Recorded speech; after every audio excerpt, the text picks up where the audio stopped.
Welcome to the Doctor's Life Podcast with Diane Ansari-Winn, MD. Dr. Diane is a stress and burnout coach for doctors.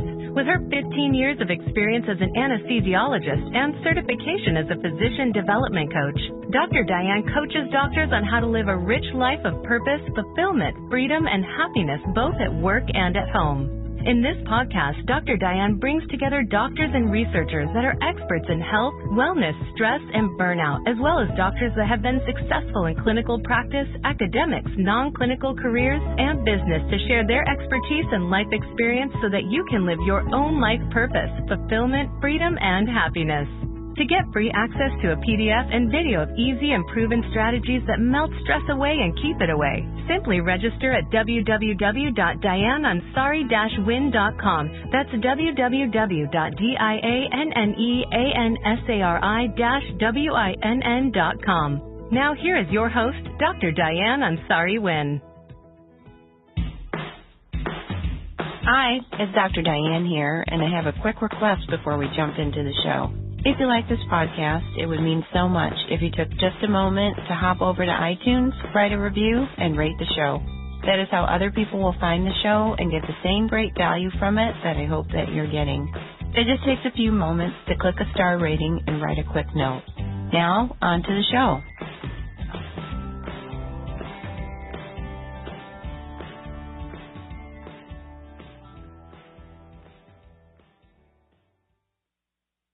Everybody, it's Dr. Ansari-Winn. Welcome to another episode of the Doctor's Life Podcast.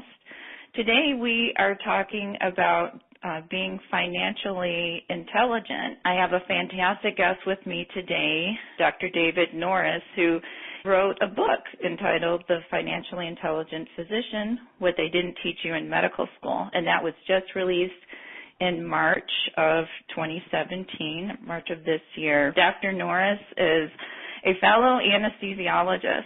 He's been in private practice since 2004. And what he found was he was serving in leadership positions for his practice and realized that he would best serve his practice if he got his MBA. And it was during that business school experience that Dr. Norris discovered his real passion, which is to help others improve their business intelligence and become stronger leaders through education. He has formed a training and consulting company called the Center for Professional Business Development, and he created that with two like-minded friends of his, and they have a whole cadre of experts that work with academic departments and medical societies to improve physicians' knowledge in finance, negotiations, communication, legal issues, and leadership. And he also coaches healthcare providers in a variety of negotiation and business situations. He writes columns on leadership and negotiations for physicians' practice and the American Association for Physician Leadership. As I mentioned, his first book, The Financially Intelligent Physician, What They Didn't Teach You in Medical School, was released in March of 2017. Dr. David Norris, thank you so much for coming on the podcast today. I'm really looking forward to our conversation. Well, excellent. Thank you for having me on, Dan. I've been looking forward to this. Anytime I can help other physicians gain and improve their business intelligence, I'm all in 100% there. So I'm more than happy to be here. As you've listened to the podcast before, and those of you who listen to the podcast regularly, you know that we start off by asking our guests how they decided to become a physician and their journey to where they are right now. And Dr. Norris is no exception. So, David, we'd love to hear your story about how you got into medicine and how you got where you are today. I had always been interested in medicine. I had been hospitalized or seen the hospital a couple times growing up. I found it fascinating. And I always enjoyed the atmosphere when you walk into a hospital. Some people don't. I did. And I enjoyed the science behind it and the very specialized skill sets that you gain. You know, being an expert in the field really appealed to me, and being able to affect change in people's lives. So I originally went to Kansas State, got my bachelor's in science and biology, and then went on to KU Med, where I got my medical degree. I spent 2 years in Kansas City, and then spent 2 years in the clinical campus in Wichita, Kansas. Originally, I went to med school thinking I wanted to be a general surgeon. And then I got into internship and decided, no, I don't want to be a surgeon. Because at the end of my 4th year, after we'd already matched, I did my anesthesia rotation. I was like, wow, this is kind of cool. I enjoy this. Agreed. And it is kind of cool. It tended to fit a little more with patient experiences I had in undergrad. Because in undergrad, I worked as a phlebotomist. That's how I paid for undergrad. I was a phlebotomist at my hometown hospital, and I'd go back every weekend, work Friday, Saturday, Sunday, drawing blood from inpatients and outpatients. And I really kind of enjoyed that, and I like that encounter, going in, doing a specific job, being friendly, making a connection, and then coming back later if need be. Wound up going to Vandy for 3 years of residency. Absolutely loved it. It was a fabulous medical center. It was one of the most enjoyable experiences. And then I came back and joined a practice back home here in Kansas. After about 5-6 months in private practice, so I called Robert up one day and said, you know what you told me 6 months ago? You were right. Can I come back? I said, yeah, come on back. So did a year-long fellowship in CT anesthesia and then came back to Wichita, and we slowly built from a team of 3 to a team of 6 now, doing specialized CV anesthesia cases here. So I enjoy doing them. They're very challenging.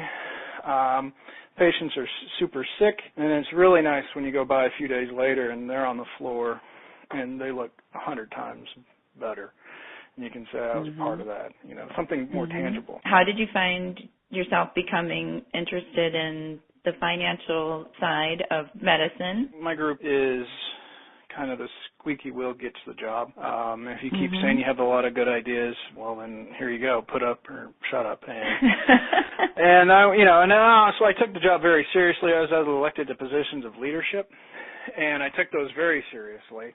And I began to get income statements and balance sheets handed to me. And then we're getting operational reports, and we're trying to determine, where to spend money. Do we hire somebody? Do we let somebody go? How do we forecast for the future? How do we make these financial decisions, which are really business decisions? And, I had some knowledge of how to read income statements and balance sheets, but I didn't understand everything on the line item. I didn't understand how some of the things related to each other.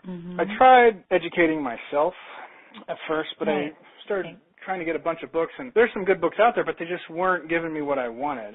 And then I was having a hard time getting the time to sit down and do it. I decided I need a formal education or somebody to sit down there and say, here, learn this, and then I'm going to test you to make certain you know it. Because that was the other thing, is I wanted the validation that I did understand what I was reading and was applying it correctly. I went back to and got my MBA, and for every Saturday for 2 years, I was back in the seat in a classroom. You couldn't skip. It wasn't like med school where you could get note service and just go camp out in the library all day, right? I never used note service.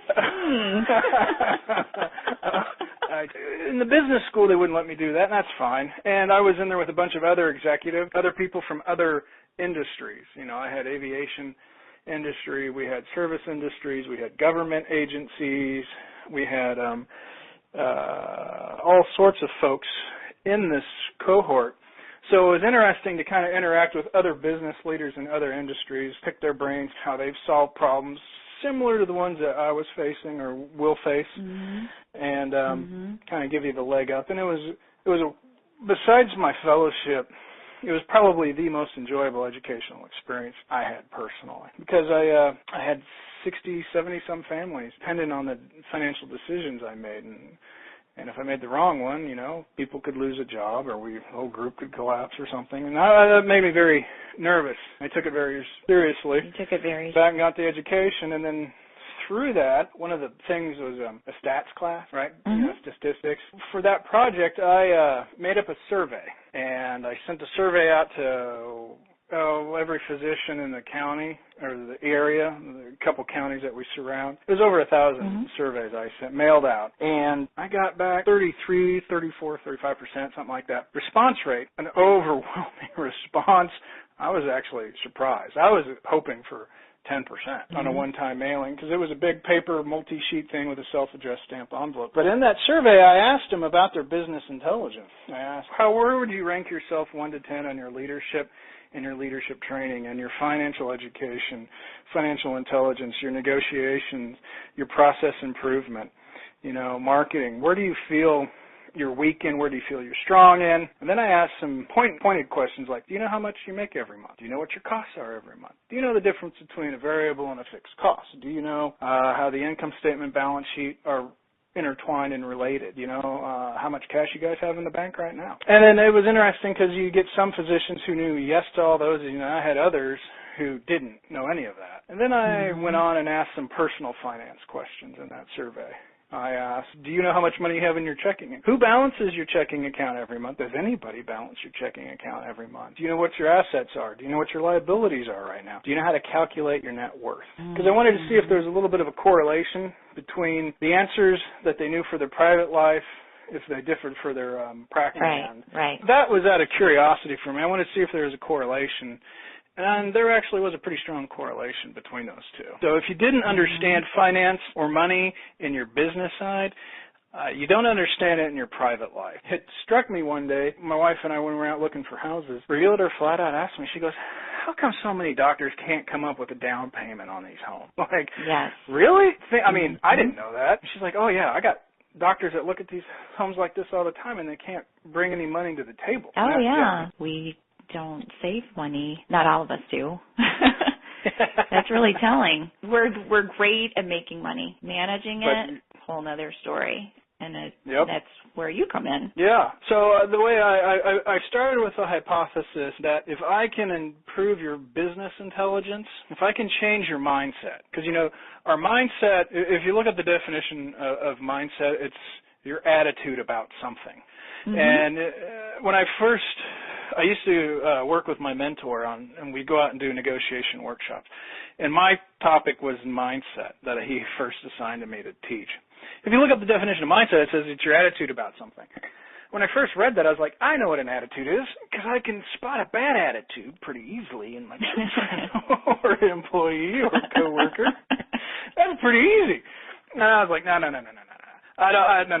I don't really like that. What's the definition of an attitude? And your attitude is the way you think and feel. So your mindset's nothing more than the way you think or feel about any given person, place, situation. And so what I want to do is if I can begin to change their mindset, the way they think and feel about money, about how to run a practice, those will then spill over into their private life. Because usually what happens is, I could wear a bunch of different hats in life. I have a dad hat, I have a husband hat, I have a volunteer hat, I have a physician hat, I have a manager hat, I sit on committee members' hats, some hats are I want to be on this committee, and other hats are like, how do I get off of this committee at the hospital? But I sit on a lot of different things, but the one thing, even though I'm changing hats all day long, I never change my glasses. So I tend to see problems the way I tend to see problems, and those glasses really are my mindset. So what I'm trying to do is to change those prescription lenses of those physicians, other healthcare providers, change their mindset, the way they view business and money, and hopefully it will spill over into other areas of their life and make them more effective leaders, ultimately, is the goal. Exactly. So if I'm picking up what some doctors in the audience might be thinking at this point, when you were talking about balance sheets and costs, fixed costs, and firing people and hiring people and all that stuff, it can start to feel kind of overwhelming. I remember when I was on the board of directors of my anesthesiology practice, we used to meet regularly with our accountants. Actually,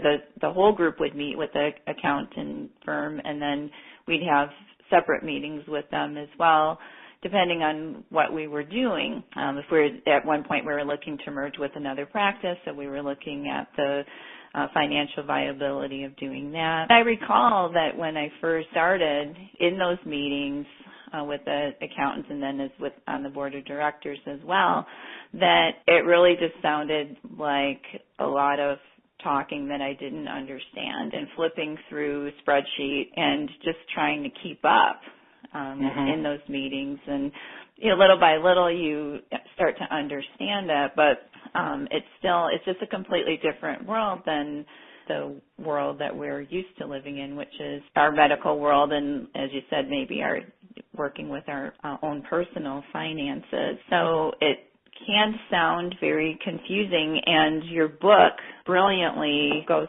through what doctors need to understand. If you wouldn't mind just going through a few things, what is it that doctors should know, kind of like Business 101, and they can look in your book and find other resources, contact you to learn more. What is it that doctors should know about the business side of their practice so they can at least start learning kind of what you need to know? That sometimes you don't even know what you need to know.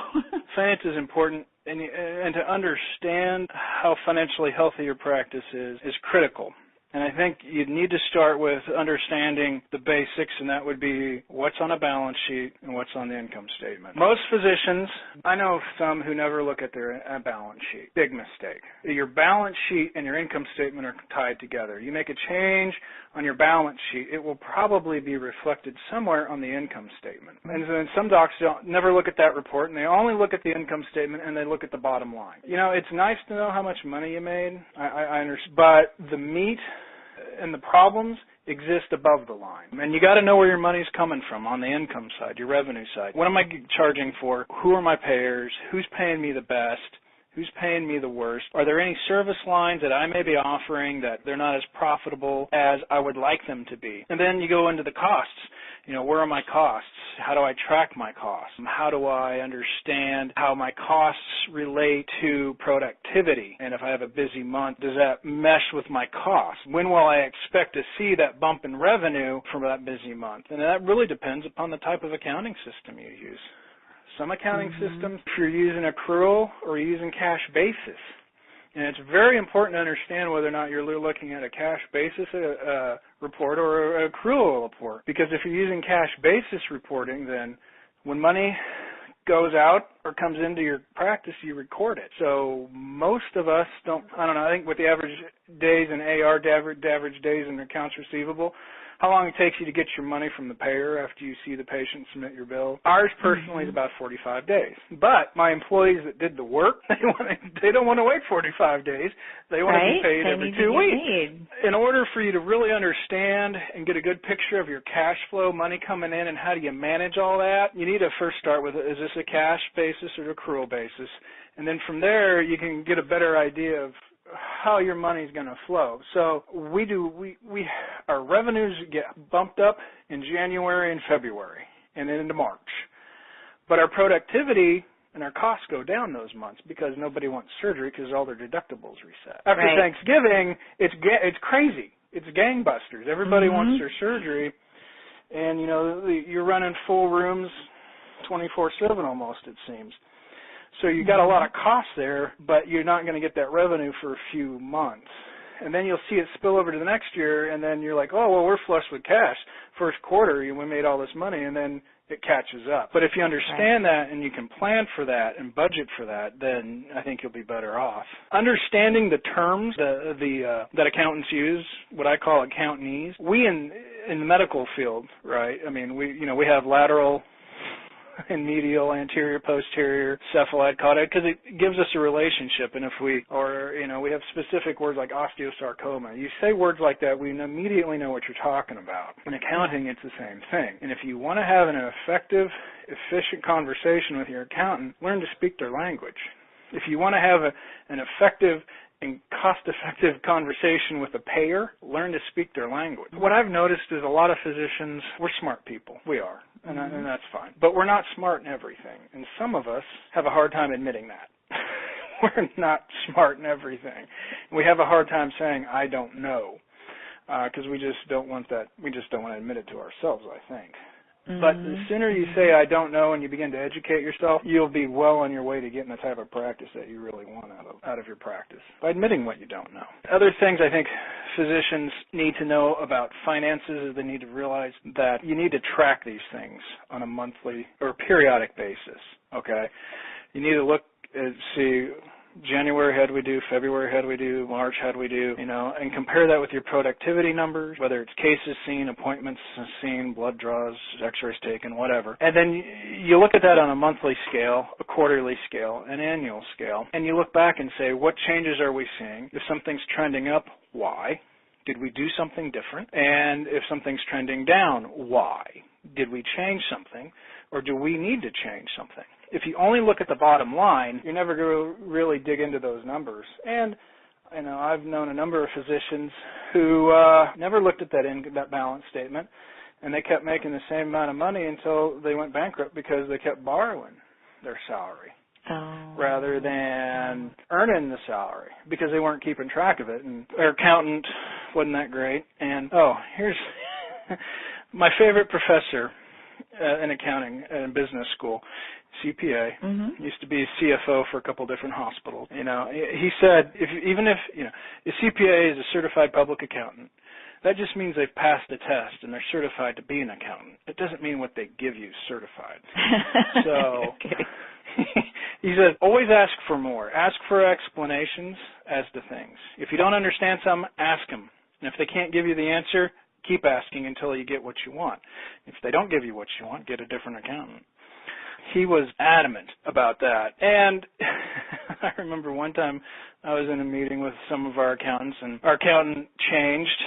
The company we were using changed. The accountant that had been handling our account left the company, and we got assigned a new one. And this accountant decided to start reclassifying some expense. Okay, so on the income statement balance sheet, if you're looking at what we call horizontal comparison, you're going period to period to period, and you're looking at the differences. Right. Began to change some line items so that you would have to really think about. You'd have to ask, well, where did you reclassify this from? Because like it used to be line A is now reclassified into line C and line D. At one point she did. I can't track costs if you keep changing things. I don't mind you changing, but number one, tell me you're going to change them. We have a conversation as to why you want to change them, and if I agree, then we can do it. And two, I want to be able to track these costs over time, because if you keep mucking around with my line items, I have a harder time tracking. And she didn't like it, but I said, and that's how accountants steal from you.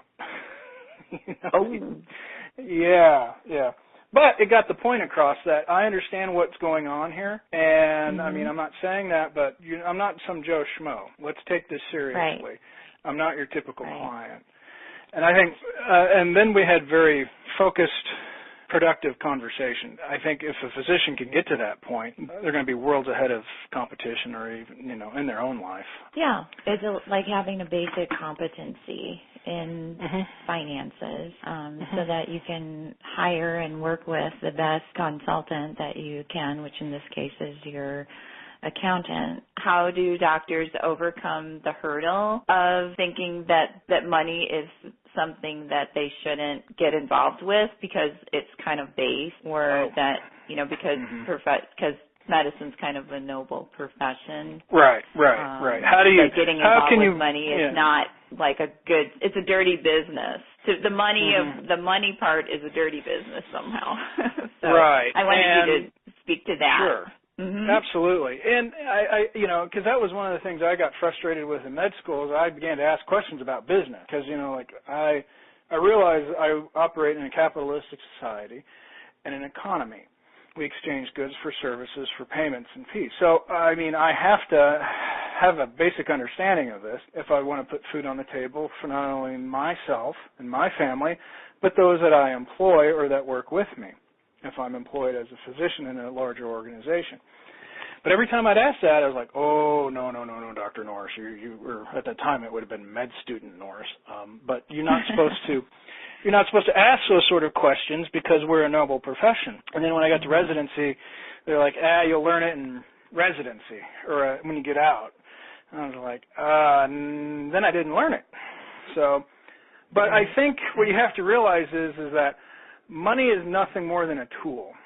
All right, these financial reports they really show you the fruits of your labor. They show you the fruits of the decisions you make. One of the things we use when we do a process improvement, operations improvement, one part is, efficiency ratings, like how many minutes does it take you to see a patient or get a patient checked into the room, that sort of stuff. Coupled with that is the financial metrics that go along with that. Almost every time we do a process improvement, we attach financial metrics. And we do that because that's another method and another metric that we can use to see how good or bad decisions we make. And how much money you have at the end of the day is based upon how good or bad a decision you make. And I think the sooner physicians begin to realize that money's a tool and it's not the end all, but it is a tool that allows us to continue to keep those doors open to serve our patients. So earlier this week, I went over to one of the federally qualified health centers in the city, and one of my friends working there wanted me to meet with her CEO, and we began to talk about this stuff. And the CEO, very passionate. I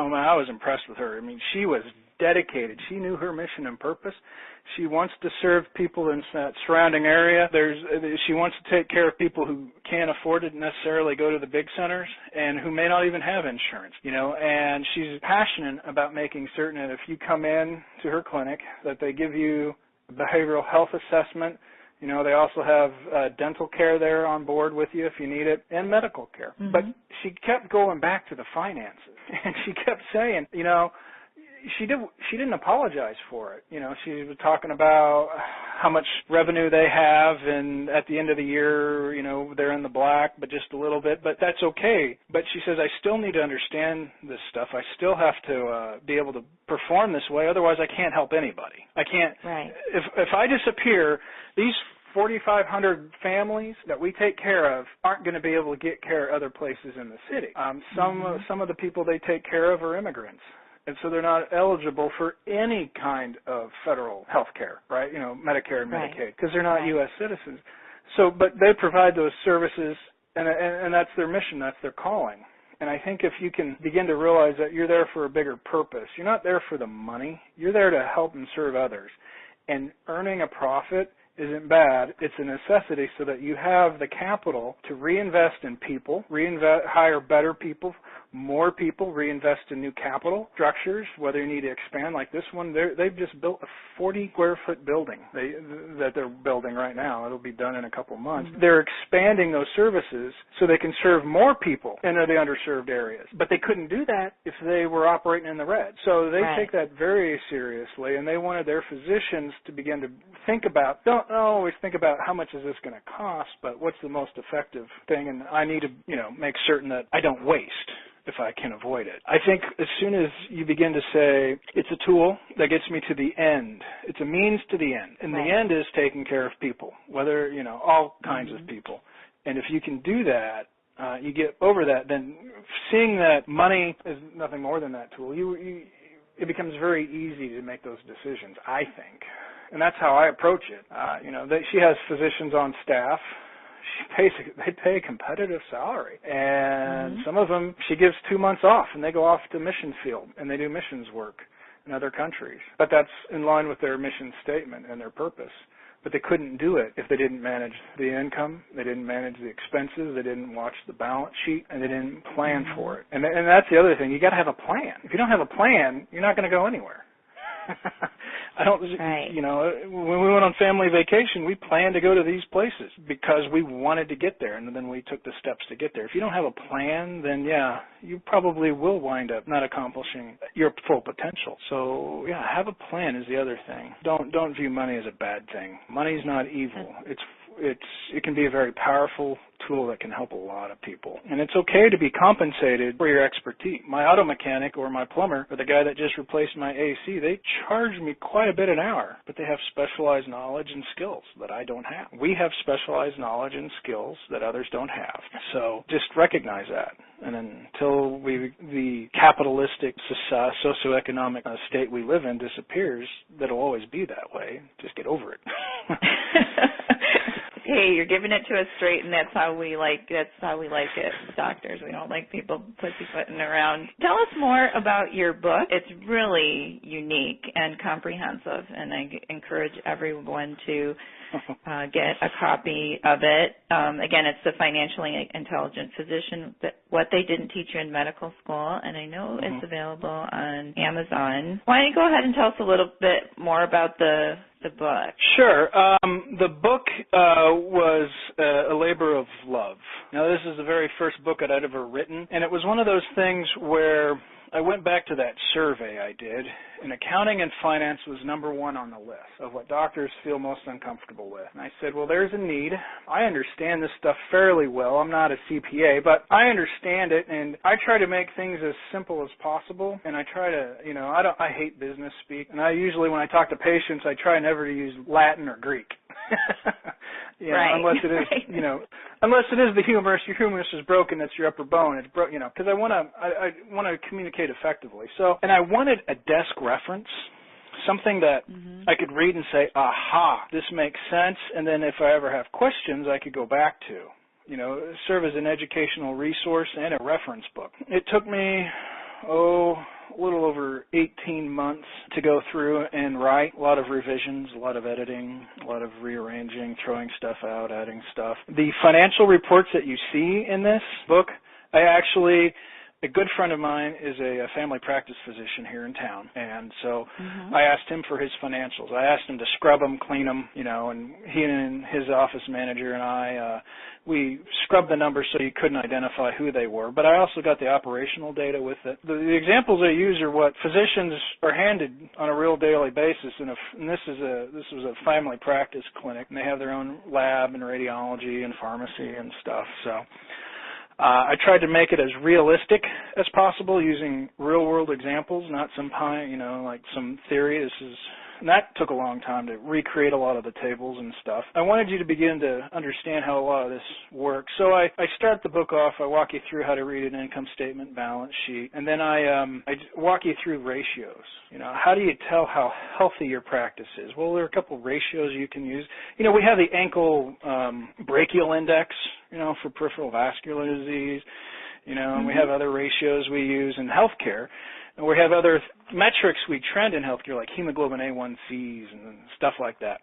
So we're used to that, but we just got to get used to tracking it in the finance. So I walk you through, how do you tell how financially liquid your company is? How do I tell how well you're using your asset? How well are you using your people and your assets? What's your profitability sort of stuff? And I just gave some of the basic ratios that a lot of people may or may not want to use. Some of them I don't use, but I think they're important to include. And I think they're important to include for the reason I put some of those in was I get phone calls from people, hey, doctor, we got this great opportunity for you. You want to invest? We got this great widget, and we're gonna, you give us $50,000, doctor, and we're gonna make off so much money with this, right? And I've had some friends that have done that and not done so well. And the other day I had one, and I said, that's great. All right, what I need to see is I need to see income statements, balance sheets, and cash flow statements for the last 18 months. I need to see your productivity reports. I need to see how many widgets you sold, your cost per widget. I need to see your trends before I'll give you any money. And they're like, whoa. You might not be the kind of investor we're looking for. I'm like, yeah, probably not. They don't want the savvy investor. Well, yeah, and so that was the other reading. So that's why I threw some of those in there, is if you ever get involved, say you're going to buy into a freestanding surgical center or you're buying into a practice, you have more tools available to you to actually ascertain the true value of that company and how well that company is being managed before you buy in, and you gain equity in there. Okay, so that was another reason why I put a lot of those ratios in there. It was just to kind of make you a well-rounded investor, or give you the basis that you can become that. And then I talk about the types of costs. I talk a little bit about managerial cost accounting, which is how you track costs. There are fixed costs, variable costs. Most people, doctors, don't know how to do that. And I give you a little primer on break-even. How do you calculate your break-even point? I give you a couple different methods there. It's important if you want to expand and grow. That way you and your office manager or whoever you've delegated can have a meaningful conversation. And then towards the end of the book, I talk about investing or capital expenditures. Net present value, time value of money is what I talk about. Net present value, future value, present value. How to do some of those calculations. They're not hard. And I try to give you an understanding of how you can begin to use those, particularly if you're going to invest in your private life as well, payback period and stuff like that. Then I walk you through some scenarios at the end of the book, how to apply what I talk about in the book, because having it being told to you is one thing, but actually showing you kind of how you might use it in real life, I find really beneficial. And this is the first book in a series that we're doing. The second book we're working on right now, process improvement. We're taking the process improvement system that Chad and I developed over the last 2 years that he actually has begun to implement in the aviation world, and we're writing a book on how to implement that in healthcare and make process improvement easier and not as complicated as some want to make it. So, because we believe in keep it simple. Right, call right. people We like it that way too. So yeah.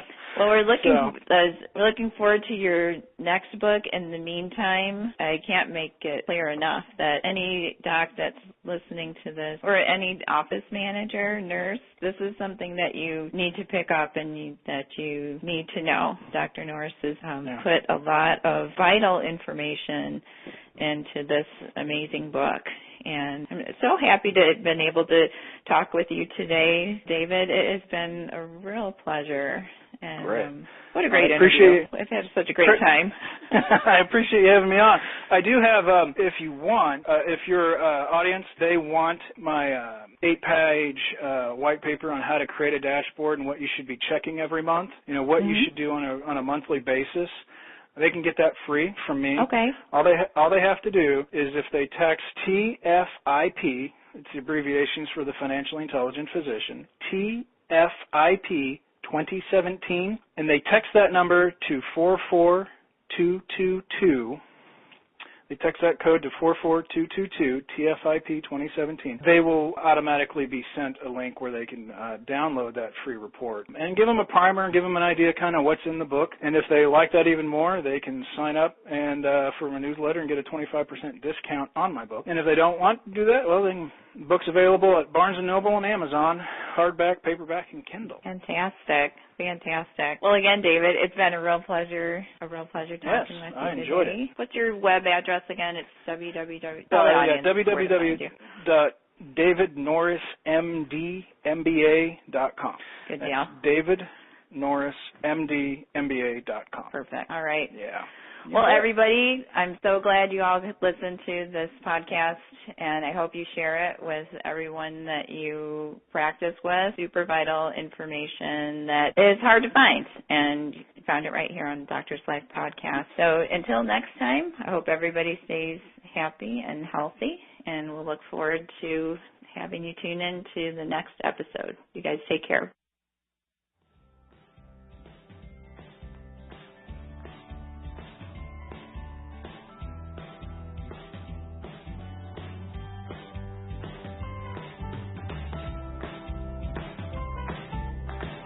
You've been listening to the Doctor's Life Podcast with Diane Ansari-Winn, MD.